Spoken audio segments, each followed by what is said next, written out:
Hello friends, welcome to my YouTube channel. आज मैं discuss करने वाली हूं आपसे कि कॉम्बिनेशनल सर्किट के पार्ट से वाइवा में, डीएलसीडी के वाइवा में किस टाइप के क्वेश्चंस, बेसिक क्वेश्चंस बन सकते हैं या पूछे जा सकते हैं।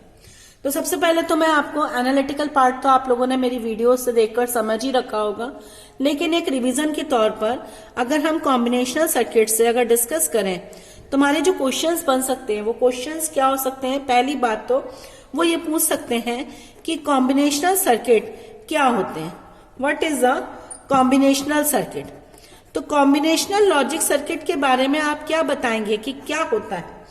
जब भी हमारे लॉजिक गेट्स आपस में कनेक्ट किए जाते हैं तो वो कुछ स्पेसिफाइड आउटपुट को प्रोड्यूस करता है। वो स्पेसिफिक आउटपुट प्रोड्यूस करने के लिए हम कुछ इनपुट वेरिएबल्स देते हैं, लेकिन वहां पर कोई भी स्टोरेज नहीं अवेलेबल रहती। तो इस टाइप की जो रिजल्टिंग सर्किट्स होते हैं वो रिजल्टिंग सर्किट्स क्या कहलाते हैं, आपके कॉम्बिनेशनल लॉजिक सर्किट। अब अगर हमें इन्हीं कॉम्बिनेशनल लॉजिक सर्किट को डिजाइन करना है तो कौन कौन से आपके डिजाइन प्रोसीजर रहते हैं जिनको फॉलो करके आप कॉम्बिनेशनल और लॉजिक सर्किट डिजाइन कर सकते हैं। तो वो पूछ सकते हैं explain the design procedure for combinational circuit. तो ऐसे केस में आप क्या बताएंगे, कॉम्बिनेशनल सर्किट को डिजाइन करने के लिए क्या होना चाहिए आपके पास में। सबसे पहला तो आपके पास में अवेलेबल रहनी चाहिए क्या, प्रॉब्लम का स्टेटमेंट, यानी आपको क्या सॉल्व करना है, आप क्या काम करवाना चाहते हैं। सेकंड चीज कि आपके पास कितने अवेलेबल इनपुट वेरिएबल्स हैं और कितने ही आपको आउटपुट वेरिएबल चाहिए, इसकी रिक्वायरमेंट भी आपके पास अवेलेबल होनी चाहिए। थर्ड पार्ट, आप जैसे ही इनपुट और आउटपुट वेरिएबल अवेलेबल हो जाए आप क्या करेंगे, एक ट्रुथ टेबल को फॉर्म करेंगे। जैसे ही वो ट्रुथ टेबल फॉर्म होगी तो हम स्पेसिफिक आउटपुट के लिए क्या करेंगे, बूलियन एक्सप्रेशन फाइंड करेंगे। और बूलियन एक्सप्रेशन कैसे फाइंड करेंगे, के मैप के थ्रू। और जैसे ही के मैप बनेगा यानी कि बूलियन एक्सप्रेशन पता चल जाएगा, आप क्या कर लेंगे, लॉजिक डायग्राम उसका डिजाइन कर लेंगे।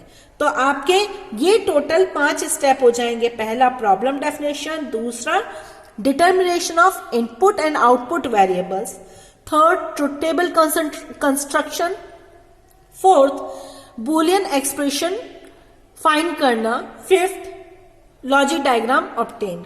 तो इस तरीके से आप क्या कर पाएंगे, कोई भी कॉम्बिनेशनल सर्किट को डिजाइन कर पाएंगे। अब इसके बाद में और क्या कॉम्बिनेशन आता है, सिंपल सा सबसे पहले वो बेसिक सर्किट पर स्विच ओवर करेंगे कि वो पूछ सकते हैं कि डिफाइन करिए आप हाफ एडर और फुल एडर। तो आप डिफाइन कर सकते हैं कि हाफ एडर और फुल एडर क्या होते हैं, आपको मैं बता चुकी हूं। तो हाफ एडर क्या रहेगा, ऐसे लॉजिक सर्किट्स जो कि 2 बिट्स का एडिशन परफॉर्म करते हैं वो हाफ एडर कहलाते हैं। जबकि फुल एडर क्या करते हैं, फुल एडर हमारे 3 बिट्स को ऐड करते हैं। 3 बिट्स को क्यों, 2 बिट्स जो हमारी नॉर्मल वेरिएबल ऐड होनी है प्लस थर्ड बिट जो कैरी ओवर आ रही है उसको ऐड करने के लिए प्रोविजन देते हैं। तो इस तरीके से आप हाफ एडर और फुल एडर को डिफाइन कर सकते हैं। नेक्स्ट आगे और क्या क्वेश्चन बनता है, हाफ एडर और फुल एडर के बाद में हम सबट्रैक्टर का भी इसी तरीके से डेफिनेशन स्पेसिफाई कर सकते हैं। तो हाफ एडर फुल एडर की तरह से हम सबट्रैक्टर के लिए भी डेफिनेशन दे सकते हैं। उसके अलावा आपके क्या कह सकते हैं, एक्सप्रेशन को किस किस के, हाफ एडर, फुल एडर और सबट्रैक्टर के। तो आपको पता है कि सम के लिए ए जोर बी जोर सी होता है और डिफरेंस के लिए भी ए एक्सोर बी एक्सोर सी रहता है। ठीक, ये मैंने फुल एडर के लिए बताया। जबकि हाफ एडर के लिए क्या रहता है, सम ए एक्सोर बी। इसी तरह से डिफरेंस क्या रहता है हाफ एडर के लिए, ए एक्सोर बी, यानी सिमिलर होते हैं। लेकिन इनके कैरी में और बोरो में डिफरेंस आ जाता है। क्या डिफरेंस आता है आपके कैरी और बोरो में, जो कैरी होता है हमारा इसमें कितना रहता है, ए डॉट बी, जबकि हमारा बोरो क्या रहता है, ए बार बी। इसी तरह से कैरी फुल एडर की क्या रहती है, A B plus B C plus C A. इसी तरह से यहां पर जो बोरो रहती है, अब ए बार लिया है तो कैसे रहता है? Simple A B plus B C plus C A रहता है, लेकिन ए के ऊपर ए बार लगा होता है। तो इस तरीके से आप ध्यान रख सकते हो कि इनके बूलियन एक्सप्रेशंस क्या निकल सकते हैं। इसके अलावा आपको वो पूछ सकते हैं सबसे प्रोमिनेंट क्वेश्चन, क्या डिजाइन करिए full adder using half adder only. तो इसके लिए भी मैंने आपको वीडियो डाली हुई है, एक बार उसे क्रॉस चेक करिएगा, नहीं तो ये वीडियो अगर मैं एक्सप्लेन करने के लिए लगी तो बहुत ही लेंथी हो जाएगी। तो इस केस में मैं इसे छोटा करना चाह रही हूं ताकि आपको सिर्फ क्वेश्चंस का आइडिया हो, ताकि आपको जो पॉइंट क्लियर नहीं है वो पॉइंट आप डिस्कस कर सके, या तो वीडियो से चेक कर सके या आपस में आप तैयार कर सके। अब आ गया आगे का क्वेश्चन। जिस तरह से फुल एडर डिजाइन कर रहे हैं हाफ एडर का यूज करके, ऐसे फुल सब्ट्रैक्टर का भी डिजाइनिंग होता है यूजिंग हाफ सब्ट्रैक्टर। अब इसके बाद जंप करते हैं हम डिकोडर सेक्शन में, कि डिकोडर सेक्शन क्या होता है, डिकोडर होता क्या है। आपसे वो भी पूछ सकते हैं कि बाइनरी डिकोडर को बताइए, एक्सप्लेन करिए। तो डिकोडर सबसे पहले अगर आप एक्सप्लेन करेंगे तो किस तरह से एक्सप्लेन करेंगे? एक डिकोडर ऐसा लॉजिक सर्किट है जिसमें मल्टीपल इनपुट और मल्टीपल आउटपुट होते हैं, लेकिन वो क्या कन्वर्ट करता है? कोडेड इनपुट को कोडेड आउटपुट्स में कन्वर्ट करता है, जिसमें इनपुट और आउटपुट कोड दोनों ही डिफरेंट हो जाते हैं। कैसे? जैसे हम कन्वर्ट कर दें बाइनरी टू डेसिमल, तो बाइनरी टू डेसिमल कोड में हम क्या कर रहे हैं? बाइनरी नंबर से डेसिमल में डिकोड कर रहे हैं। Usually decimal to binary encoders होते हैं, तो ये इस तरीके से हम परफॉर्म कर सकते हैं। तो यूजुअली बाइनरी डिकोडर में क्या हो जाता है? Maximum of 2n output lines होती है, जबकि इनपुट लाइंस कितनी रहती हैं? इनपुट लाइंस रहती हैं n number of input lines. यह हो गया क्या? डिकोडर। जैसे डिकोडर का एक्सप्लेनेशन उन्होंने मांगा होगा, वैसे ही आगे आपसे ये भी पूछा जा सकता है कि एनकोडर क्या होता है। तो अभी मैंने आपको डिकोडर की डेफिनेशन बताई। तो जिस तरह से डिकोडर डिफाइन होता है उस तरह से एनकोडर भी डिफाइन कर सकते हैं, बस फर्क कितना हो जाएगा? वहां पर एनकोडर में 2n आउटपुट लाइंस होंगी, इनपुट लाइंस होंगी, जबकि आपकी एनकोडर में क्या हो जाए, जबकि आपकी आउटपुट लाइंस क्या हो जाएंगी? n number of input output lines हो जाएंगी। मतलब इसका जस्ट अपोजिट हो जाएगा। तो इसमें कोई डाउट नहीं होना चाहिए, इसका जस्ट अपोजिट, डिकोडर का जस्ट अपोजिट एनकोडर होता है। इसके एग्जाम्पल क्या बताया था मैंने अभी आपको? बाइनरी टू डेसिमल एक एग्जाम्पल। एनकोडर का एग्जाम्पल क्या हो सकता है? जैसे कि प्रायोरिटी एनकोडर ले लिया, तो प्रायोरिटी एनकोडर लेकर भी आप ये वाला एग्जाम्पल फुलफिल कर सकते हैं। अब जैसे ही एनकोडर डिकोडर का सेक्शन फिनिश होता है, बारी आती है किसकी? मल्टीप्लेक्सर वाले सेक्शन की। तो मल्टीप्लेक्सर में सबसे पहला क्वेश्चन बनता है, डिफाइन करिए मल्टीप्लेक्सर को। तो मल्टीप्लेक्सर को डिफाइन अगर करना है तो आपको डिकोडर आना चाहिए, एनकोडर आना चाहिए, क्योंकि एनकोडर में क्या करते हैं? 2n इनपुट लाइंस लेते हैं, लेकिन आउटपुट लाइंस n होती है, जबकि मल्टीप्लेक्सर में 2n इनपुट लाइंस होती है, लेकिन आउटपुट लाइन हमेशा सिंगल रहती है। दूसरा, ये तो हो गया डिफाइन। सिग्निफिकेंस क्या होती है? सिग्निफिकेंस ये होता है सिग्निफिकेंस ऑफ मक्स, यानी यूज क्या है, इंपॉर्टेंस क्या है। तो सिग्निफिकेंस क्या रहेगी इसकी? सिग्निफिकेंस ये रहती है कि जब भी मल्टीपल यूजर्स एक ही सिंगल चैनल पर डेटा को फ्लो करना चाहते हैं, भेजना चाहते हैं, ट्रांसमिट करना चाहते हैं, तो हम क्या कर सकते हैं? मल्टीप्लेक्सर का यूज करके उसी अवेलेबल बस को मल्टीपल यूजर्स के बीच में बांट देते हैं, शेयर करते हैं। डेटा सिलेक्टर की तरह से भी आपके मल्टीप्लेक्सर को यूज किया जा सकता है। तो कई बार आपके एग्जामिनर ये पूछ सकते हैं कि अनदर नेम क्या है किसका? मल्टीप्लेक्सर का। तो अनदर नेम मल्टीप्लेक्सर का क्या रहेगा? अनदर नेम मल्टीप्लेक्सर का रहेगा आपका क्या? डेटा सेलेक्टर, जबकि डीमल्टीप्लेक्सर को और क्या बुला सकते हैं, डेटा डिस्ट्रीब्यूटर। तो इस तरीके से भी आप इनके दूसरे नाम सेलेक्ट कर सकते हैं। इसके अलावा आपसे पूछी जा सकती हैं एप्लीकेशंस, कि वेरियस एप्लीकेशंस क्या हो सकती हैं। सपोज मैं आपसे पूछने लगूं एप्लीकेशंस ऑफ डीमल्टीप्लेक्सर क्या होता है, तो आप क्या जवाब देंगे।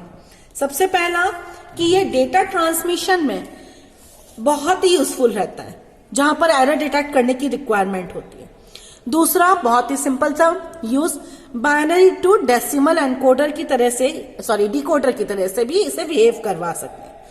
थर्ड जो आपका इसका एग्जाम्पल है कंप्यूटर्स में, जो कि मेन है, इसको सेम मैसेज को अगर डिफरेंट पोजीशन पर, डिफरेंट लोकेशन पर भेजना है तो ये हेल्पफुल रहता है। और ऐसा सिर्फ कंप्यूटर्स में नहीं है, कंप्यूटर्स के अलावा कहीं पर भी, जहां पर भी टाइम इंफॉर्मेशन एक सोर्स से सेवरल प्लेसेस पे दी जानी है, वहां पर इसका यूज हो सकता है। तो इस तरीके से हम कह सकते हैं कि क्या एप्लीकेशंस हो सकती हैं किसी डीमल्टीप्लेक्सर की। इसके अलावा आपसे एप्लीकेशन के नाम पर डिकोडर की एप्लीकेशन भी पूछी जा सकती है। डिकोडर की एप्लीकेशन क्या होती है, तो डिकोडर का सबसे ज्यादा यूज कहाँ होता है, काउंटर सिस्टम में यूज होता है। इसके अलावा एनालॉग टू डिजिटल कन्वर्टर में हम डिकोडर का यूज कर सकते हैं, या कोई एक डिस्प्ले सिस्टम है उसको ड्राइव करने के लिए भी डिकोडर आउटपुट का यूज हो सकता है। इसी तरीके से आप एप्लीकेशंस में मल्टीप्लेक्सर की लाइन को भी ऐड कर सकते हैं, कि जैसे डीमल्टीप्लेक्सर की एप्लीकेशन है, ऐसी डीमल्टीप्लेक्सर की के साथ साथ मल्टीप्लेक्सर की एप्लीकेशन क्या क्या होती है।